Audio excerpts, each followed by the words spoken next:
and a very warm welcome to everyone who's gathered for the session with Dr. Vijay Nagaswami on marriage.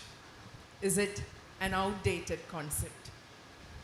Well, I think I will set the ball rolling with that immortal quotation from Leo Tolstoy, who began Anna Karenina with the line, "All happy families are alike, but each unhappy family is unhappy in its own way." We have with us a person who has seen both ends of the spectrum. Happy families in abundance who have prompted him to write books like Courtship and Marriage, The Splintered Mind, The 24/7 Marriage, The 50-50 Marriage, Three is a Crowd. That, I think, began his journey to the other end of the spectrum, because then he wrote To D or Not to D, which dealt with the topic of divorce. In between both these ends is this practicing psychiatrist who leads a very happy married life. And I would like to acknowledge the presence of his partner, Ms. Usha Nagaswami, who is a translator by profession. Welcome, ma'am. And welcome to Dr. Vijay Nagaswami. Thank you. I think I will begin by asking you, who among these three personalities is talking to us during this session? Before I answer that, thank you very much to KLF for having asked me to be here. And one small correction. You said I've seen a lot of happy families and a lot of unhappy ones. The truth is I've seen more unhappy families than happy ones, because happy families have no reason to meet me. That said, I'm here as a person who's seen the entire gamut of marriage, from premarital days, courtship days, right through to divorce. So when I look at marriage, I don't look upon it as some kind of unitary phenomenon. It is something that has a course and an outcome, and therefore I felt the need to address marriage at different stages and focus on some of the major issues that couples face, with a few ways of working through or working around them. So all my personalities are melded into one when I write. Thank you. That's just the right combination that will give much substance to the session, I'm sure. Well, to the audience, even though we have an author who's quite prolific when it comes to books on relationships, it's not any of the books that we are discussing. The topic that's been chosen for this session is marriage, an outdated concept. Well, is it? I don't know about it being an outdated concept. If you look at the number of weddings that are happening and how the Indian weddings have gone out of control, and how it's now become, numbers vary, but I think it's about a 6,000 crore industry in our country. For as long as that industry is alive, weddings will never be outdated. But about marriage, I think it's going through a sea change. Because what we need to understand is, right from the time a child is born, in our country, our parents were obsessed with getting them married. Marriage is seen as a duty that parents have to perform for their children. So in that sense, it's not going to get outdated. But the whole business of marriage is changing. Today, most people invest so much in their weddings, but not in their marriages. So once they get married, they have no idea what's happening. They think it's going to be, just like the wedding, all joy and, a lot of laughter. But it doesn't happen that way, because relationships are hard, you need to work at them. So as a result, people find that, first major issue that they face, they're talking about separation and divorce. Sure, it keeps people like me in business, but the people who are going through all of these experience a lot of emotional suffering. And I think one of the principal reasons for that is what we call the institution of marriage. We think of marriage as an institution. An institution implies rigid rules, role plays, being this. Families are getting married to each other, not just individuals, which if you ask me is a whole lot of nonsense. Marriage in the final analysis is a relationship between two people. They choose to stay together.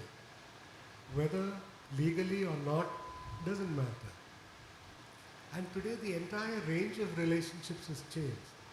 From friends with benefits, to hookups, to living together, to getting married, to getting divorced, to polyamory.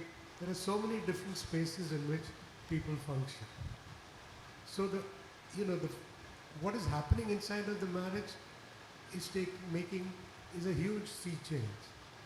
But even though people are rushing to divorce courts, I don't think we need to fear for marriage as such, because they're still getting married again, hoping that second time they'll get it right, and if they don't, they get married yet again. And there are so many, websites, so many apps for people who want to get married again in later years. So what essentially it tells me is they're looking for companionship. But companionship is not something that the institution of marriage is designed to provide. A relationship between two people, yes, but not the institution. As long as we break that institution down, marriages can become happier. That's right. But what is it that, makes marriage, even though it's an institution, why do people prefer it? We know that there are plenty of alternative avenues for commitment, for beautiful relationships, but still the concept of marriage is something that people go back to, or the institution of marriage is something that people go back to. So in your experience, what is it that upholds this? It's undergone a lot of change. Everything around us changes. Friendships change, relationships change, but there is something about marriage that makes it an institution that is still desired by society at large. See, I think that's largely because we still value marriage, or believe in marriage, conceptualize marriage as a sacrament. It's something that is sacred, which has been sanctified in the presence of God or whatever supernatural being you believe in. You do it, it's done with a priest, it's done sometimes in a place of worship. So then it's like it's part of an extension of your own spirituality. So that's why people eventually still feel, sure, you can have as many relationships as you like, but finally when you get married, it'll be the best. Not always the case. Unless you work at getting it right, it doesn't always work out that way. As I'm sure that many couples who've been married for a long time will be able to testify. It is hard work at being in one relationship and a committed one. But if you get your basics right, it can be a wonderful place to be in, because commitment, companionship gives you a sense of completion. But if you believe you're in the marriage for the sake of the children, or because society wants you to be, or because your parents will never let you get out of the marriage, or because divorce is so difficult, that's when it becomes an institutionalized phenomenon. So the institution is geared to making sure it's very difficult for you to get out of it once you get in. But when you're getting into it, nobody tells you that. I'm sure if they told you that, you would think differently before you make a commitment. But people who are in live-in relationships are as committed. In fact, they are more committed. They work harder on their relationship. They find it harder to let go of each other than people who are in a legally bonded relationship. Yeah, that is where I think the emotional factor comes in, because people do not get married, or marriage today is not something that people hold on to just for, to quote your own words in one of the books, not just for procreation and recreation, but it is for that emotional bonding. So, how important is the role of emotions, emotional intelligence? That is the only thing. See, I feel marriage is built on 4 pillars. Love, which gives you the emotional bond. Trust, which makes sure that the bond remains committed to monogamy. Respect, because without respect for each other as human beings, it's very hard to function in an equal relationship. And intimacy. Finally, intimacy is what distinguishes a marriage from any other close relationship you may have. And I'm not only talking about sexual intimacy, which is very, very important, but also that emotional connect, which comes out of building a long-term bond, where you find it, the smell of the person, the way you start and finish each other's sentences, the way you know each other, sense each other, understand what's wrong with each other. All of that emotional intimacy is what most people are looking for. Yeah, but at the same time, that kind of intimacy often can breed a lot of discomfort also, isn't that so? Because familiarity breeds contempt, as we know all too well. So how do you balance that, the routine, once the routine comes in and things become just normal, is it possible to keep falling in love over and over again to keep the relationship going? Well, as long as you're falling in love with the same person, no problem. Otherwise, it gets very, very tricky and messy. Because infidelity happens in roughly 1/3 of all marriages. Because all people are looking for that buzz that you get out of falling in love. Falling in love is, governed by a set of chemicals, called the phenylethylamines, which gives you that energy, that buzz, that joy, and therefore it's like an addiction. So much so that some people become serial monogamists. They keep getting into monogamous relationships every 2 years or 3 years. Some people have multiple relationships. Now the thing is, I hold no moral view on infidelity. But as far as,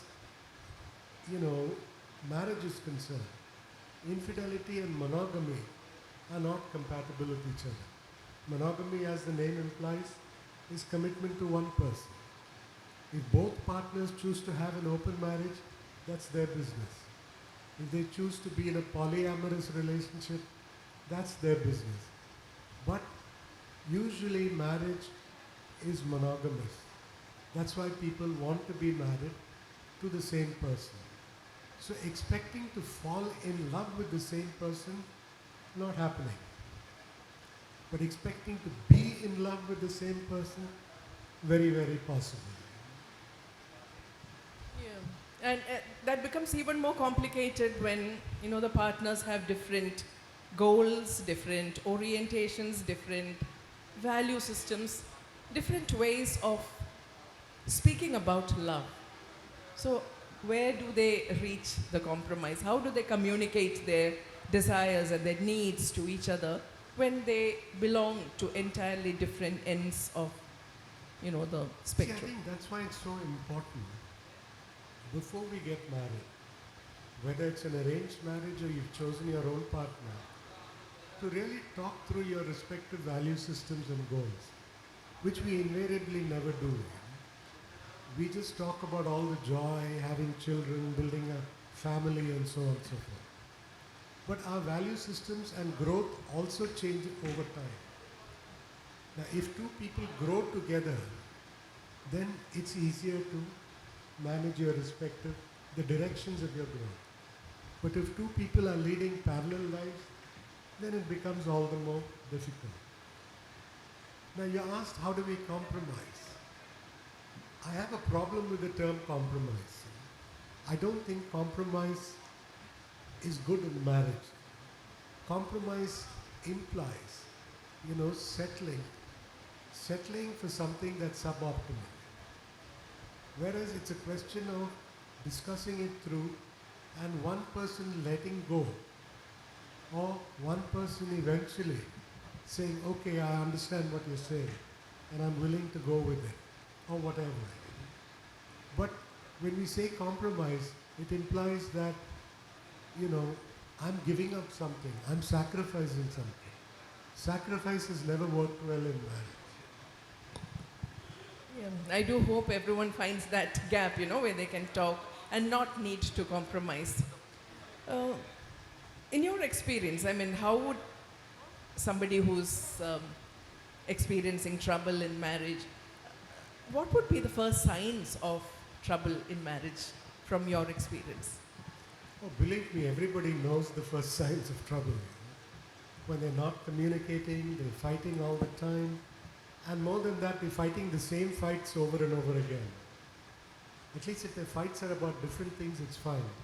But it's usually the same fight that they keep having, minor variations. They know that they're not communicating. They're not able to get through to each other. And this is what people need to understand. This is the time to seek help. Unfortunately, in our country, who do we seek help from? First of all, we seek help from the family. So family panchayats happen, and it becomes a negotiated settlement. You do this, you do that. You compromise on this, you compromise on that. Doesn't work most of the time. Otherwise, you ask your friends. Friends are only going to give you advice based on their own living experiences, which may not, shall we say, be similar to your own. As you said, what Tolstoy said, that every unhappy family is unhappy in a different way. So the reasons they cite or the experiences they quote may not really gel with your own experiences. And if you apply some of their solutions, it may not therefore work. So the best is to seek the help of an impartial therapist who can help you understand the dynamics of your relationship. They can understand what is happening at the unconscious level, help you see them, and help you change the way you respond to each other, perceive each other, and communicate with each other. If I had my way, every couple, about a year or so after they get married, should see a couple therapist. Yeah, and plenty of matter there in Dr. Vijay Nagaswami's books about the couple therapy sessions that he has conducted, most of them successfully, I hope.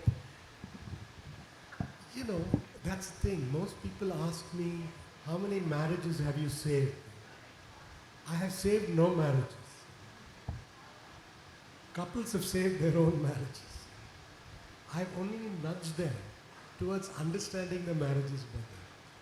See, sometimes divorce can be the successful outcome of a couple therapy process, where people realize and understand that this would be their best option.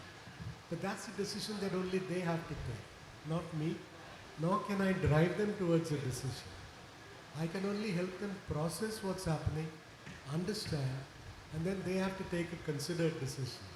So the object of couple therapy is not to save marriages, but it's to help people take considered decisions and make considered changes in the way they relate to each other. Yeah, that's right. I think that can go down as the crux word of the sentence of the session. Well, as you rightly said, the wedding hangama goes on. That is one side of the story. But where exactly do you think Indian marriages are heading? Do you see significant change likely to come over this institution over the next 5 to 10 years? I mean, it's been happening so rapidly. There have been so many significant changes. When I started off as a therapist, which is about, 42, 43 years ago, people hung in the marriage, hoping that year after year something will happen to make things better. Then they would hang in saying, if we have a child, it will bring us closer to each other. Never does. If the couple is well bonded, then a child can strengthen that bond. But a child cannot create a bond. Then after the first child, and you go through postpartum depression, you go through the whole lot, then they say maybe a second child. If we had a boy child or a girl child, things will become better. Or maybe when the children grow up. So that attitude is now reflecting in an increase in what's called grey divorces. People with grey hair who've been married 25 years plus, whose children are now grown up, either gotten married themselves or, well settled. They decide that enough, we don't want to be with each other anymore. But interestingly, if you look at this phenomenon, our statistics don't reflect anything. In most families, you'll find at least one grandparent or grand-uncle or grand-aunt who was separated from the spouse, in the sense that one parent stayed with one child and another parent stayed with the other child. Now these are not recorded as divorces, but essentially they are emotional divorces. So it's been happening all along. Now it's just being formalized through divorce. While I do agree that divorces shouldn't be made too easy, I would still believe that the increase in divorce that we're seeing today, which by itself is not a hell of a lot, it's now maybe it's grown up from 1% to 2% of all marriages. But even that, I think reflects the desire of people for more companionship and more stimulation and more engagement in relationships. The other factor that seems to be having an impact is work hours. Narayana Murthy is calling for 70 work hours a week. And there's this Larsen and Toubro person says, why do you want to spend Sunday at home and look at your wife's face? How long can you look at your wife's face? So with work becoming the centerpiece of our lives, it's our work spouses who become more important to us than our actual legally wedded spouses. So infidelity in the office space is increasing. Marriages are therefore being turned on their heads. So we will see definitely in the course of the next 5 or 10 years quite a change. And honestly, I wouldn't be unhappy. Marriage, the institution of marriage needs a shake-up, and only all of us can shake it up so that it finds its feet and we start looking at marriage as just a relationship between two people who want to be companionable, who want to be committed, who want to grow old together, and who want to enjoy themselves as they do all of this. I think that's just a beautiful definition of a healthy, happy relationship with or without the institution of marriage. And I think it's exactly at that point that I would like to throw open the session to the audience for their interaction. Your questions, your responses are welcome. More than 15 years ago, you started writing in Hindu newspaper about marriage, and I used to read everything without missing anything, because I was planning to get married at that time. And before I got married, I shared your book also to my would-be, and we read it together, and then we got married. And my daughter is sitting with me here. So thank you for making our marriage happier. But I feel like since both of us are working and our working time is large, so we feel like we are not getting enough time to communicate. So I don't know whether you will be able to give us some tips on how to get more valuable time we can spend together so that our companionship or the marriage will go smoothly and we will be happier than today. First off, thank you very much for saying all those kind things. Very happy to have, played at least a small role in your married life. I think, making time is not as difficult as it is made out to be. You can carve out time, even in a busy day. One thing is if you keep in touch with each other through the day, and today we have mobile phones, texts, send messages to each other, send caring messages to each other, say one nice thing to each other at least every day. And at the end of the day, do at least a 30-minute daily download. Each of you downloads what happened during the day, what you felt, not the events of the day, so much as what you felt during the day. Weekends, try and spend more time together. Try and do a date night, at least once a week. Leave your children at home. I'm sorry, my dear, but I think that, parents should also remember that because they have children, because they have a responsibility to the children, they shouldn't lose sight of the responsibility to their partners as well. So we need to make a date night at least once a week, doing whatever we choose to do. Spend time with each other, just be free with each other. And if we keep in touch with each other through the day, when we meet in the evening after work, it's not like starting from zero. You've already got some kind of sense of each other through the day. 4 or 5 text messages in the day. No, like normally you get WhatsApps. First thing you do is you forward it to members of all your groups, but rarely a group that your spouse is in. So when you keep forwarding to your spouse as well, it keeps you mentally connected. All I'm saying is keep that mental connection ongoing through the day. Then you'll find that making time is easier. Yeah, I'm Sujata. Actually, I'm 37-year-old married. I've been married since close to 40 years now.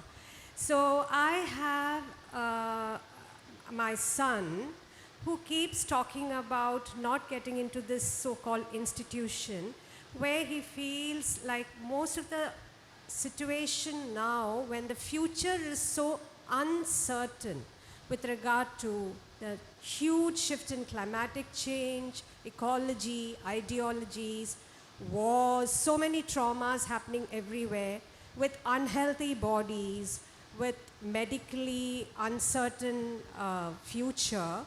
Why do we have to get into a system where we are not ourselves sure about our health or even mental? I'm not talking about the physical health, about the mental health too, where you need to supposed to produce offsprings, which will be produced in a very unhealthy environment. And as the gentleman who just said, with so much of work pressure, so all this is happening, and so why get into this system? So what do you have to say to that, sir? I'd say your son is a very wise young man. The questions he's asking are all right. And this is a question that many young people are asking today. And many people ask me, can you be happy if you don't get married? Of course you can.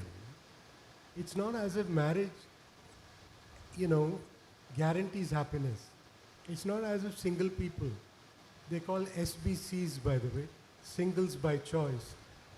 It's not as if the SBCs are unhappy. They're perfectly happy.